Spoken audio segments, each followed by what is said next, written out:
Saber Direito desta semana é sobre direito empresarial. As aulas abordam o histórico da legislação, a recuperação judicial, falência e muito mais. As aulas são com o professor Rodrigo Videres. Olá, eu sou o professor Rodrigo Videres, sou professor de Direito Empresarial. Já ministramos 2 aulas aqui no Saber Direito e estaremos apresentando a 3ª aula de títulos de crédito. Essa aula vai servir tanto para você que é operador do direito, como um cidadão comum que deseja conhecer um pouco dos documentos necessários para circulação de títulos de crédito no comércio. Veja só, eu falei circulação de títulos, porque até você mesmo que não é empresário, que não está enquadrado lá no artigo 966 do Código Civil, utiliza mais títulos do que você imagina. Então, para isso, vamos dar uma aula sobre isso e tentar trazer para você um pouquinho do conhecimento que a gente tem sobre o direito empresarial. Vamos lá? Então, olha só, o título de crédito, ele tem várias características, várias situações que vocês podem trabalhar no dia a dia. Lógico, a gente vai falar aqui hoje sobre cheque, sobre nota promissória, sobre duplicata. Mas o importante é você saber o que vem antes, o que acontece antes da formação do título para ele se tornar título. Porque simplesmente você dá o nome de título sem saber quais são as características, quais são a classificação, você não consegue entender e abstrair o conceito na sua literalidade. E aproveitando a palavra literalidade, uma das qualificações do direito empresarial no segmento do título de crédito é a literalidade. Um título de crédito, ele é nada mais nada menos que um documento. Vivanti falava o seguinte, Vivanti é um italiano que dizia o seguinte, que título de crédito nada mais nada menos que um documento que serve para circular com algum valor econômico. Então, se esse valor econômico que você tem, e se esse valor econômico que está em suas mãos tem que circular, ele tem que estar escrito algo. Então, uma das características principais desse documento é a literalidade. Só tem validade se estiver escrito na cártula. Então, uma coisa que você acaba de aprender é que o nome do título se chama cártula. Essa cártula, essa lâmina, essa folha, esse documento que você acaba de saber o nome, ele traz para si um valor, ou seja, ele está escrito algo nele. Então, para esse título ter valor, ele tem que ser literal. Ele só vale o que está escrito, nada mais, nada menos. Outra coisa que esse título é de suma importância ter é a capacidade dele circular, ou seja, ele tem que ter autonomia, ele não pode ficar preso, ele tem que circular. Então, essa circulação, essa autonomia, circulação, ele nada mais, nada menos que é uma qualidade dele, é um atributo que esse título tem para poder facilitar o seu uso. Por exemplo, nós temos um cheque, e nesse cheque você passa para alguém. Se toda vez que você tivesse que usar esse cheque, tiver que descontar, ele não tinha o atributo de circulação, ou seja, ele ia parar sempre no banco, sendo que tinha a pessoa que escrevia e a pessoa que recebia, e por aí se perdia. Então, uma das características principais do título de crédito também é a circulação. Outra coisa que a gente tem de suma importância no título de crédito é, além da autonomia, ele é abstrato, ou seja, a abstração dele, você tem que dar um nome para ele. Ou seja, eu tenho o título de crédito, eu tenho um cheque, eu tenho um título de crédito, eu tenho uma nominativa para ele. Então, se eu tenho a nota promissória, ele vai ganhar um nome. Das 4 características que nós falamos, nós podemos mencionar a cartularidade, que é o documento propriamente dito, a sua circulação, ou seja, ele tem que passar de mão em mão. A gente tem a autonomia, ou seja, ele tem que ter a independência e tem que ser abstrato. Com esses 4 elementos, nós formamos um título de crédito. Nós classificamos ele e denominamos título de crédito. É lógico que é diferente dos requisitos. Então, nesta aula, a gente acaba de aprender o que ele precisa ser. Ou seja, na sua essência, ele precisa ser autônomo, ele precisa ter um documento por escrito, ele tem que ser abstrato e por aí vai. Agora, para ele ser formado, ele tem uma longa história, obviamente. O título de crédito, ele nasce lá atrás. No nosso país, a gente tem a Lei Universal de Genebra como base. E aí a gente tem os decretos e tem as leis específicas que regulamentam essa situação. Então, para não aprofundar muito e para não se perder muito em fatos históricos, nós precisamos saber mais ou menos o que é necessário para esse título ter validade.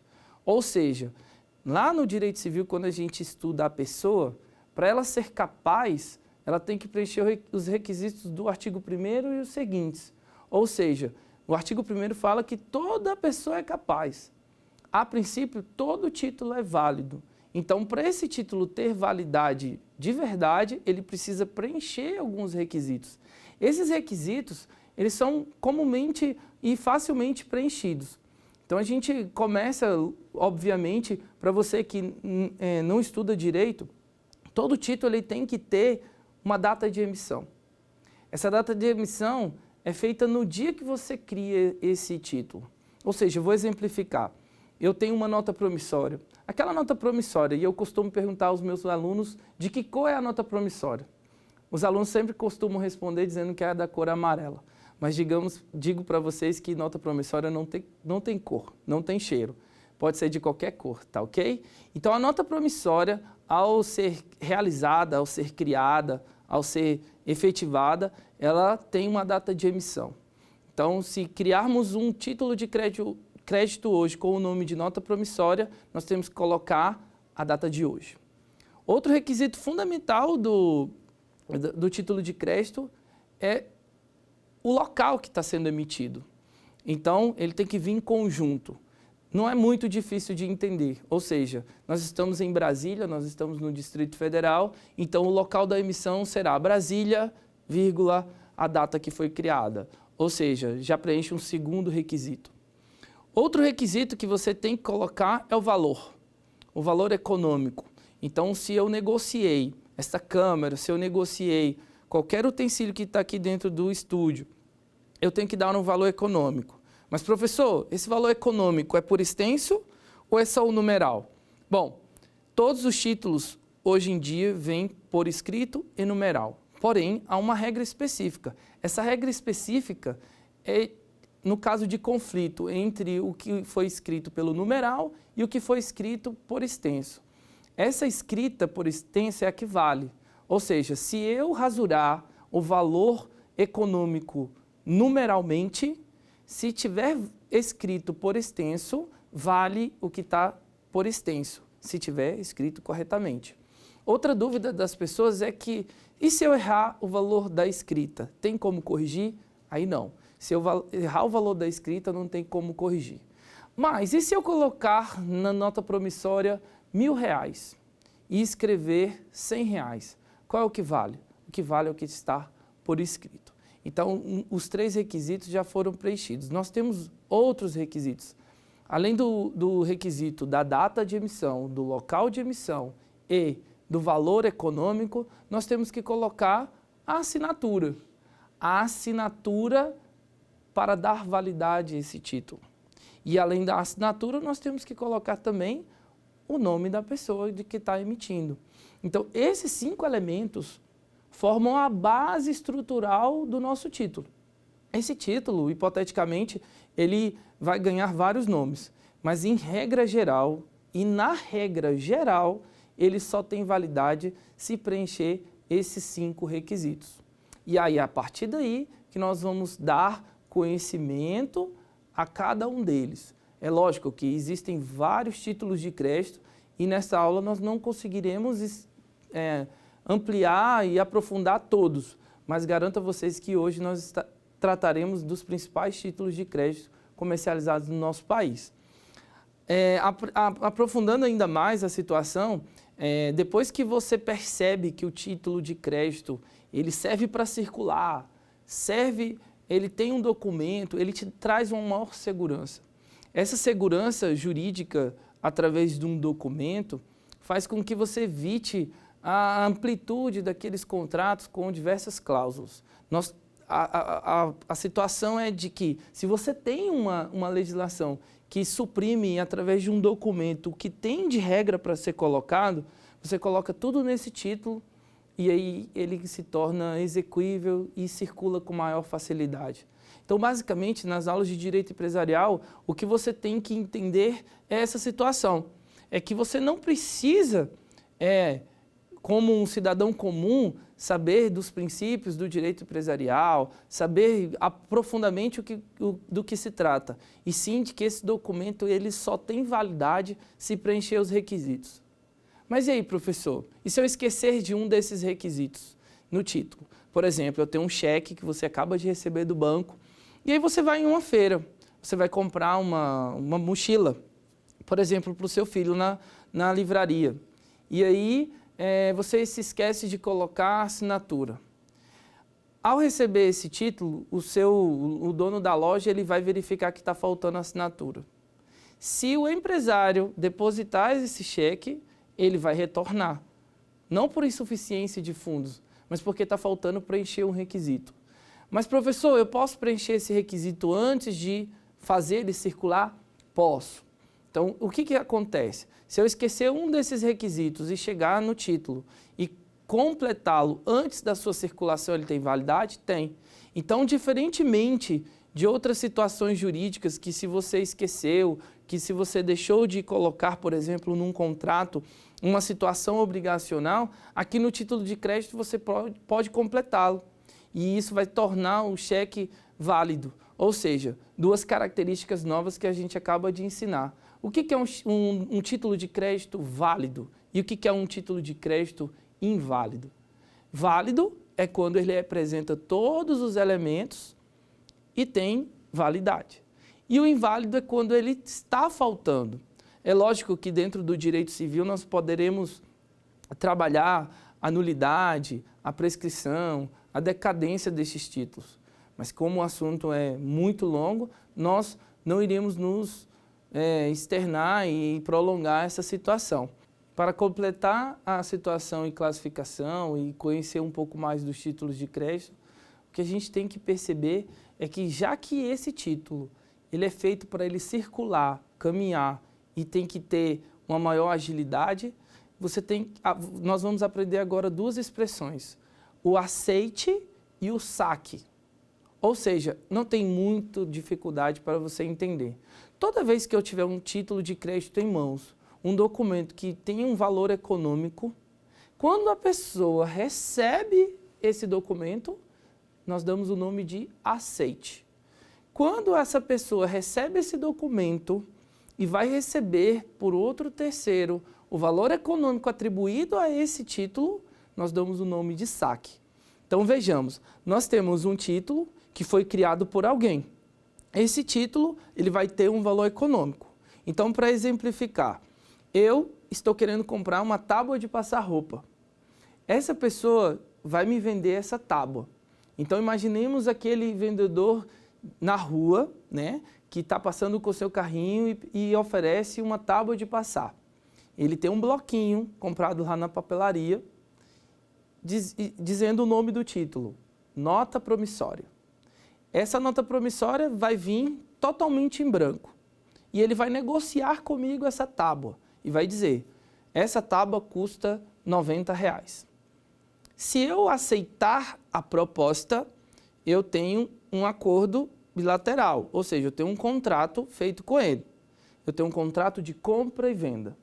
Para ele não realizar um contrato muito extenso, dizendo que eu estou comprando, que ele está vendendo, que ele dá como garantia, e etc, etc., ele tem um bloquinho lá em mãos e ele preenche esse bloco, no qual temos que colocar os 5 requisitos. Depois de preencher esses 5 requisitos, ele me entrega para assinar. O fato de nós preenchermos esse documento e eu assinar é dado como aceite. Agora, a partir do momento que nós temos esse aceite, essa nota promissória vai vir com uma data de vencimento.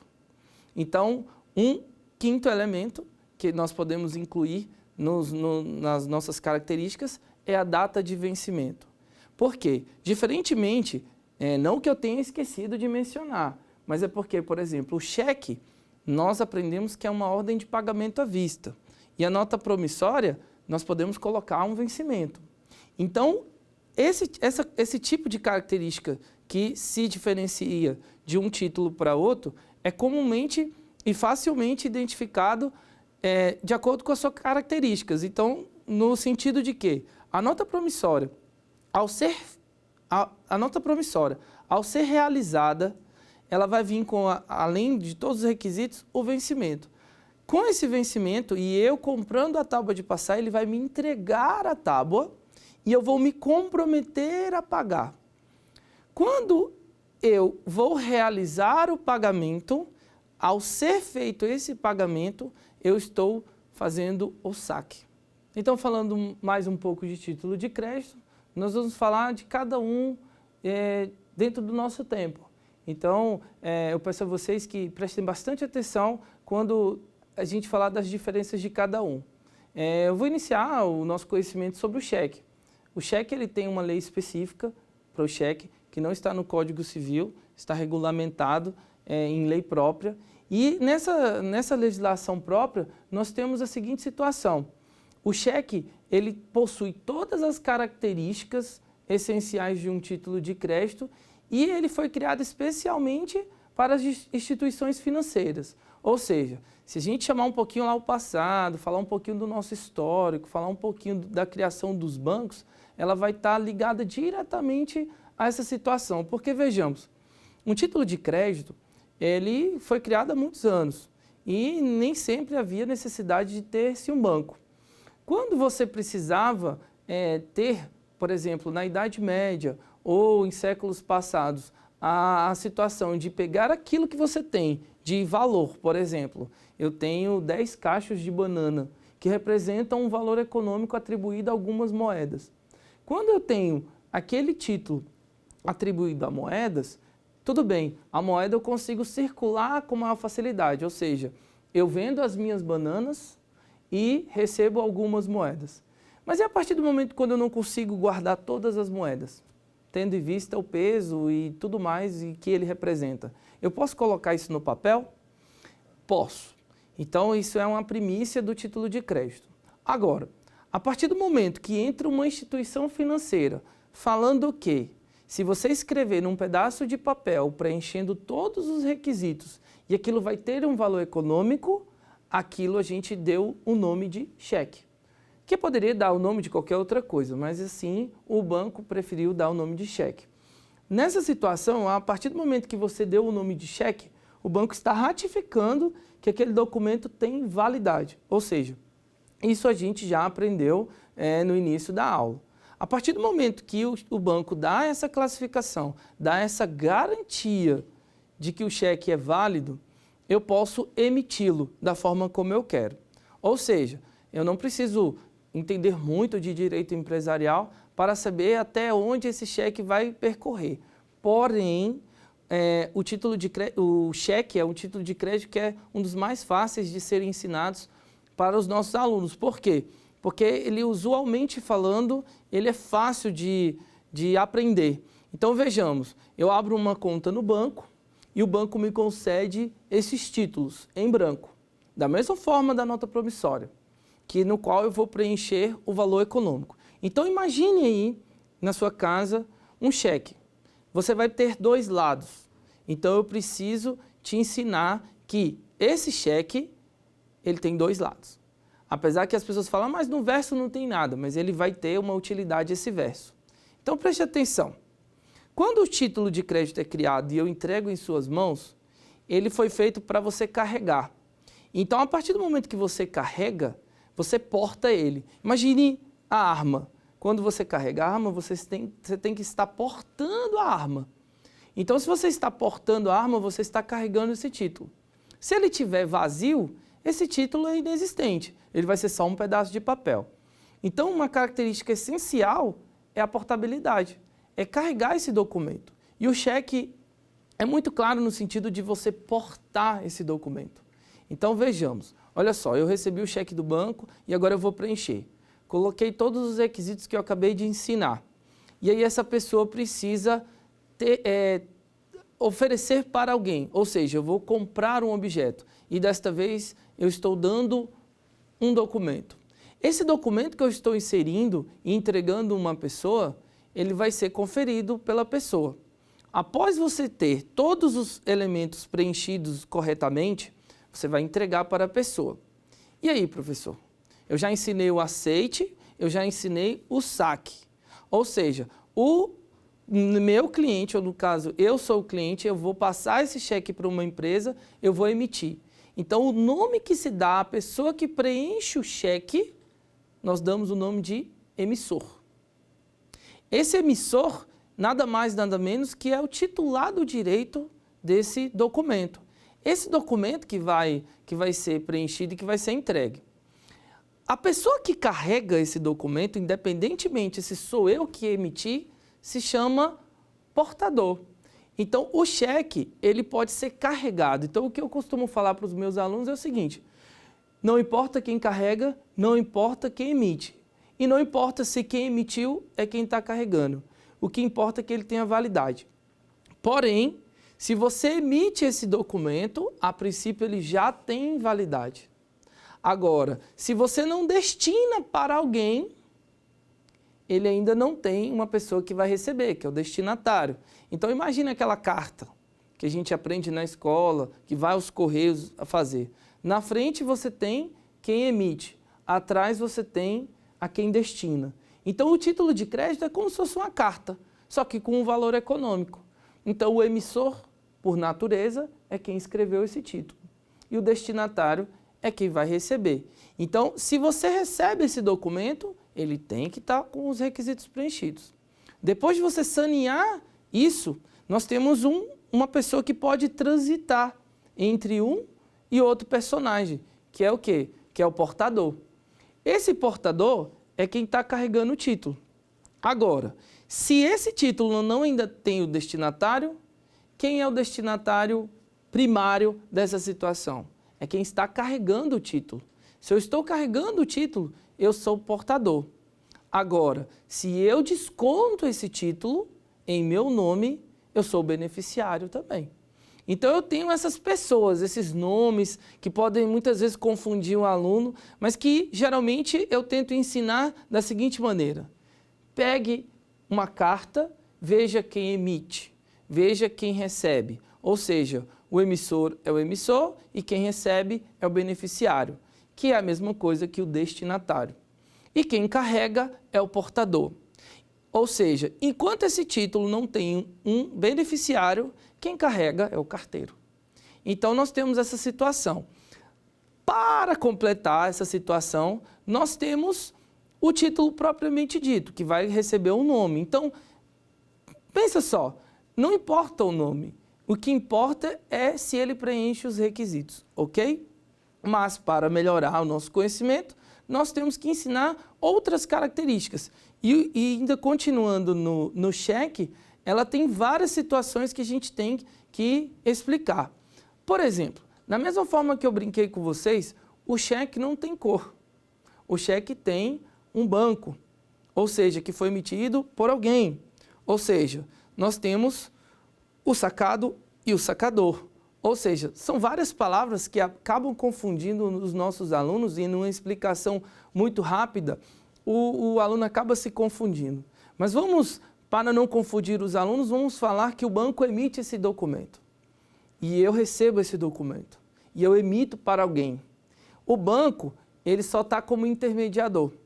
Então, da mesma forma, quando uma empresa emite um boleto para você, ele vai ter lá o sacado e o sacador. Geralmente, o sacado é quem criou o boleto. Então, o banco, geralmente, vai ser o criador do cheque. Mas o sacador é você, que vai receber o título de crédito.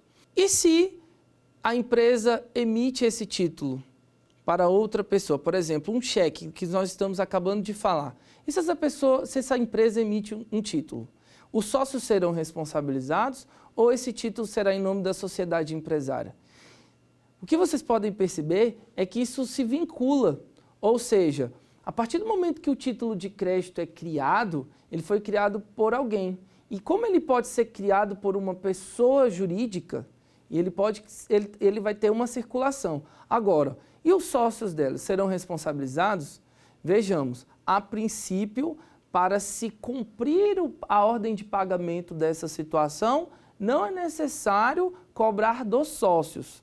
Porém, numa execução futura, que pode ser objeto de uma outra aula, nós podemos dar amplitude a essa situação, executar o título de crédito e esse título de crédito se tornar exequível. Caso a sociedade não pague, existem normas e situações legislativas que podemos cobrar dos sócios, ok? Outra característica fundamental do cheque é que esse cheque, como a gente tem a facilidade de circular, eu posso passar de mãos em mãos.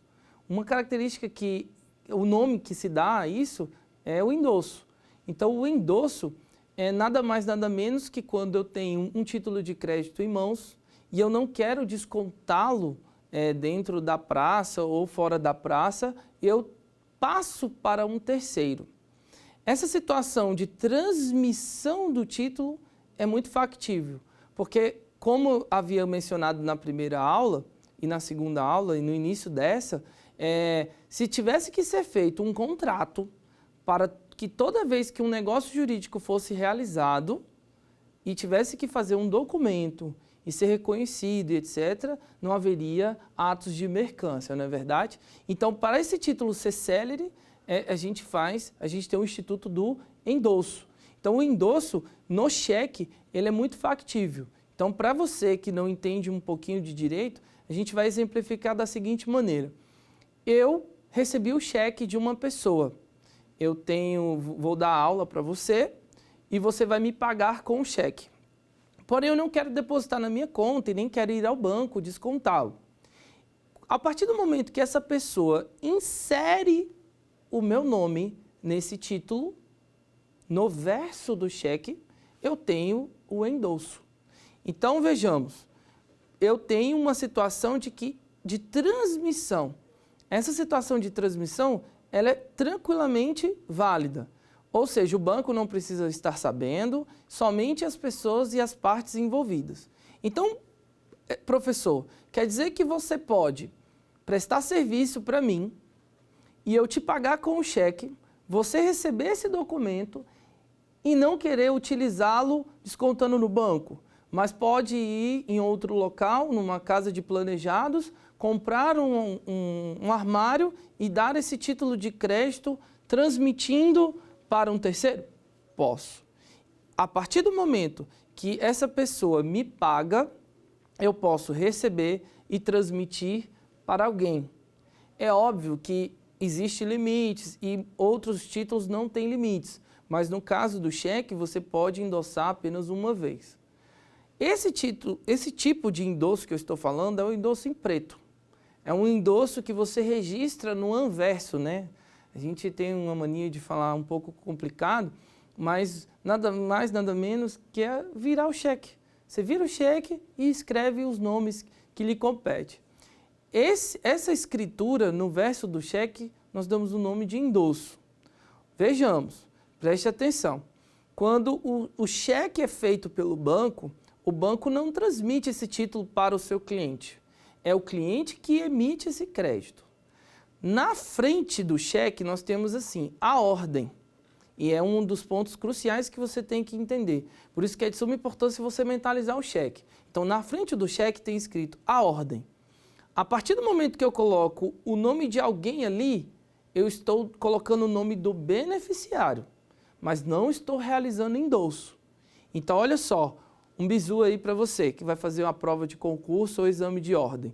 Na frente do título de crédito não se faz endosso, se coloca o beneficiário. Esse beneficiário ele vai ser alguém que vai receber esse dinheiro. Ou seja, no nosso exemplo, eu dei aula para você, você me deu um cheque e colocou nominal a mim. Então, vocês estão vendo que eu estou trocando as palavras, mas estou falando a mesma coisa. Então, você vai nominar a mim. Se caso eu queira comprar de um terceiro um armário e queira pegar esse título que você nominou a mim, eu tenho que virar a folha do cheque e tenho que colocar fulano de tal. Ou seja, e aí sim a gente inicia o endosso. Então, no caso do cheque, eu só posso endossar apenas uma vez. Os demais títulos a gente pode realizar demais endossos. Então, vejamos, olha o tanto de situações que a gente aprende no cheque. O cheque eu tenho a frente dele, eu tenho o verso do cheque. Na frente do cheque, eu tenho o local de escrita do valor econômico e tenho o local por extenso. Logo em seguida, eu mencionei para vocês a ordem. Mas, professor, e se eu não quiser que não tenha ordem para ninguém? Esse cheque vai ficar como? Ele só vai ter um beneficiário. Então, esse beneficiário que está recebendo esse cheque, ele não vai poder transmitir a ninguém. Olha só que legal. Ou seja, eu tenho uma situação de que eu posso criar um título e restringir essa situação. Como é que faz essa situação no cheque? É somente você riscar a palavra não a ordem. Ou seja, vai ficar somente com um beneficiário. E não se esquecendo que a gente, além de ter colocado diversas características, a gente tem que falar que o cheque ele tem uma data de emissão. Mas no início da aula eu disse que não tem data de vencimento. O que nós estamos acostumados a colocar o bom para, o dia de depositar e etc., ele não tem um campo apropriado para isso. Nós temos súmulas que dizem que, caso a pessoa apresente esse cheque na instituição financeira e deposite antes do vencimento, ocorre dano moral. Então, olha só que situação. Ele te blinda dessa situação. Por quê?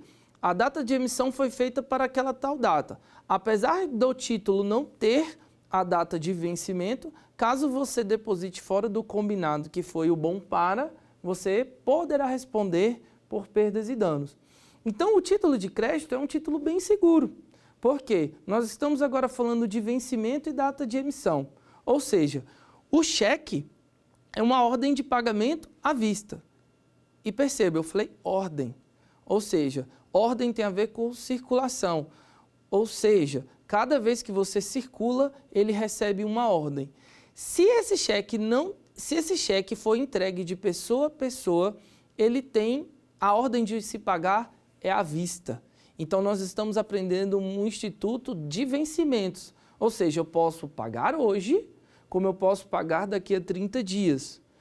O cheque, especificamente, é uma ordem à vista. A sua natureza é naquele dia, na data que eu combinei. O cheque, ele pode ter a data de vencimento? Pode. Porém, como eu te disse, ele apenas é uma mera informalidade. Eu não tenho obrigação de colocar no cheque. Se tiver a data de vencimento, ele vai usar a data de vencimento da data de emissão. Ou seja, emitiu, ele já se torna válido para você descontar. Então, o cheque, basicamente, nós temos essas situações. Ou seja, apesar de ser um documento fácil de se manusear, de preencher, nós teremos essa situação, que teremos que prestar atenção nas suas formalidades. Porque se você não preencher os requisitos e errar alguma coisa, ele se torna inválido. Até mesmo porque, uma vez invalidado, você não pode transmiti-lo.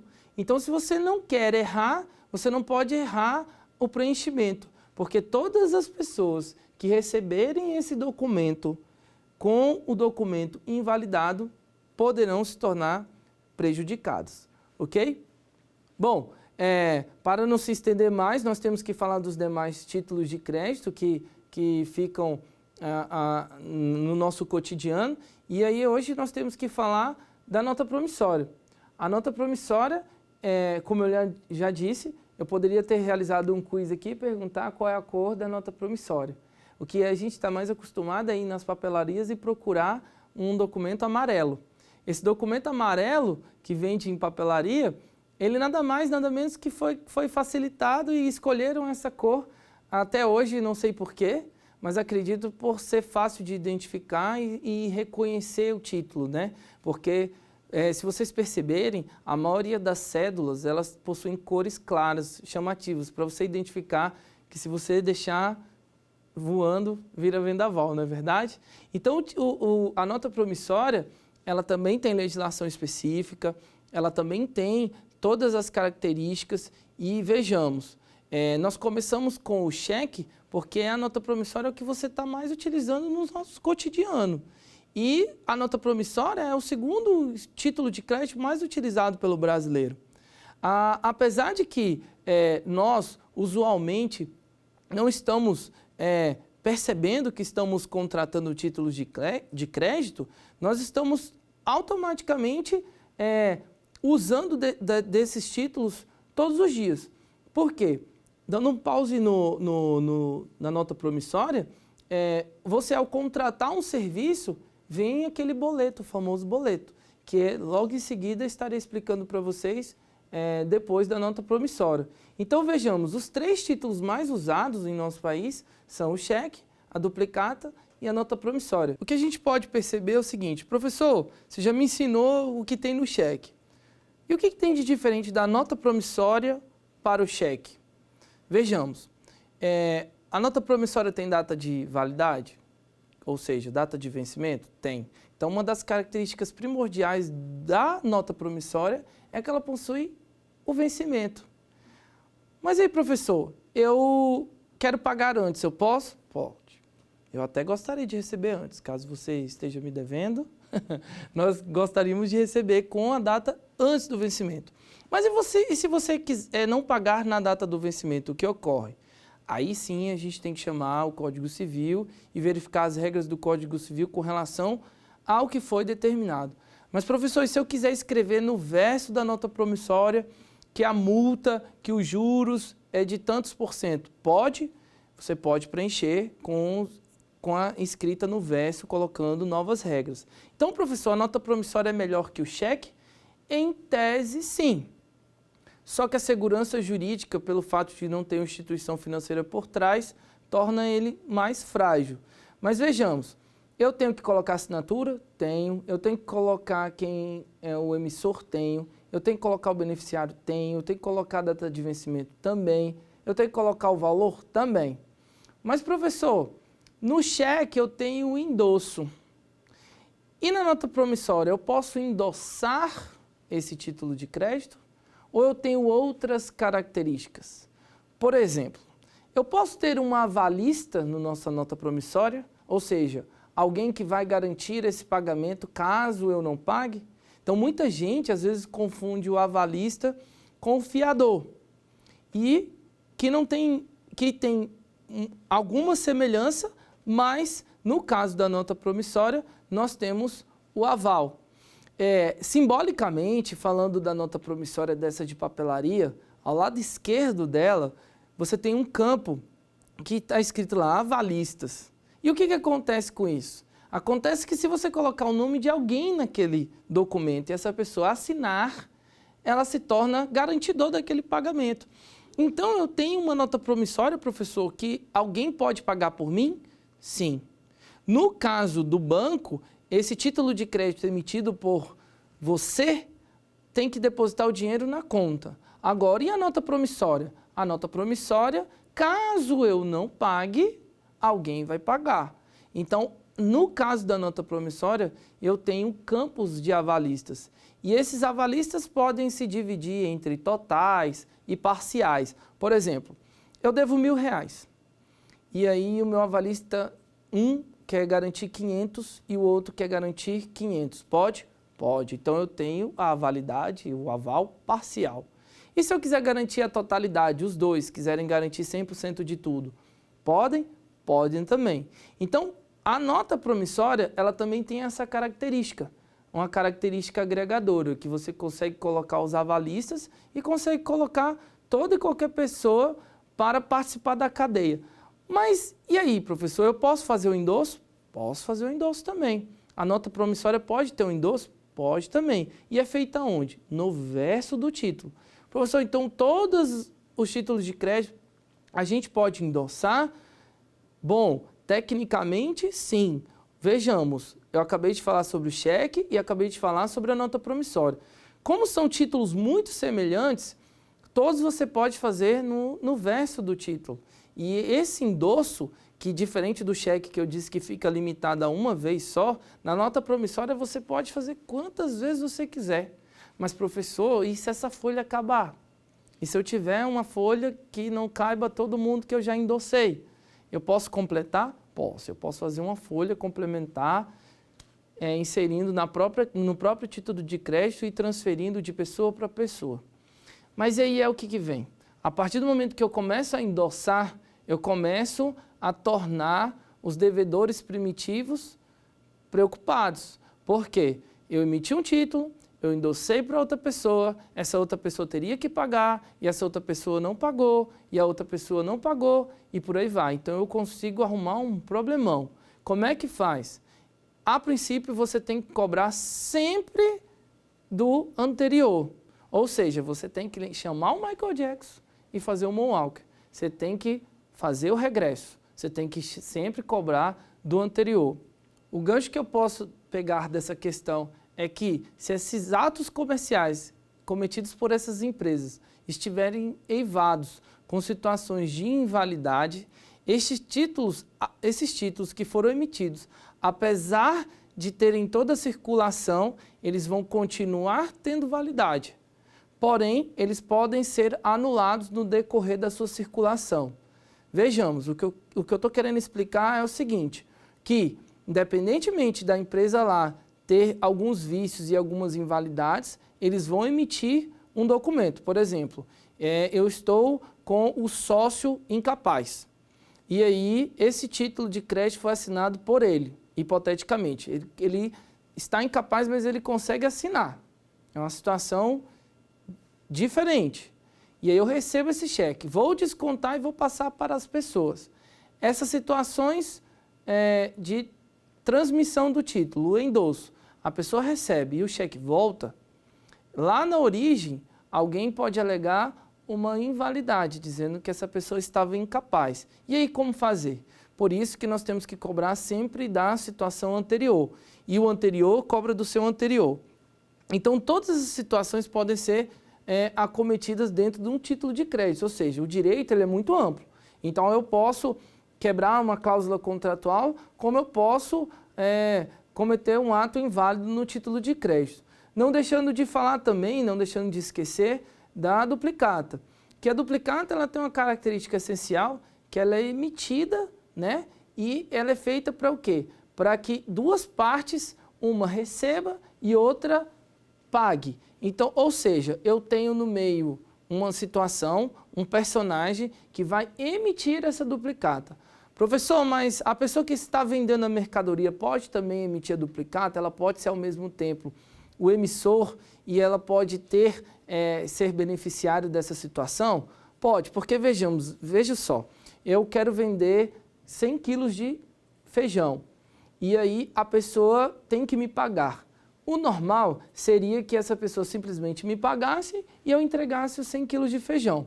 Porém, ao fazer uma duplicata, eu posso dar prazos para essa pessoa pagar. Entrego a mercadoria antes e emito duplicatas. Essas duplicatas podem ser emitidas por bancos ou podem ser emitidas por mim.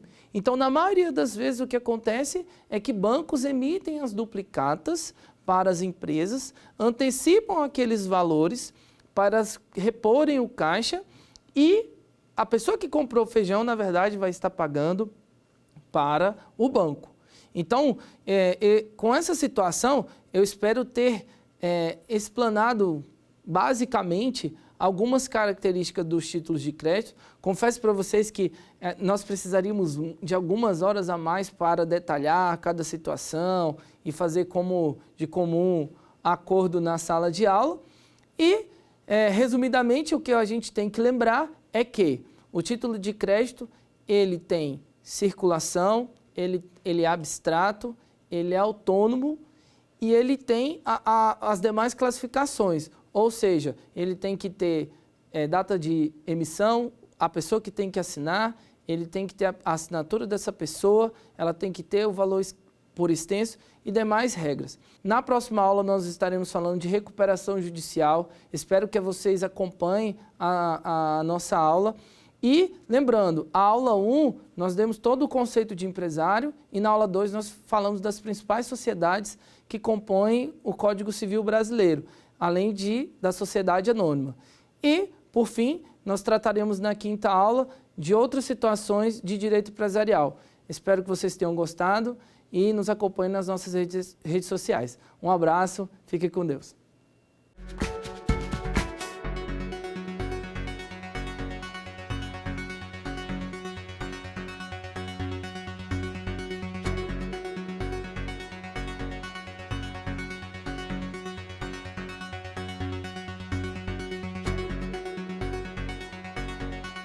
Quer dar uma sugestão de tema para os cursos do Saber Direito? Então mande um e-mail para a gente, saberdireito@stf.jus.br, ou entre em contato pelo nosso WhatsApp.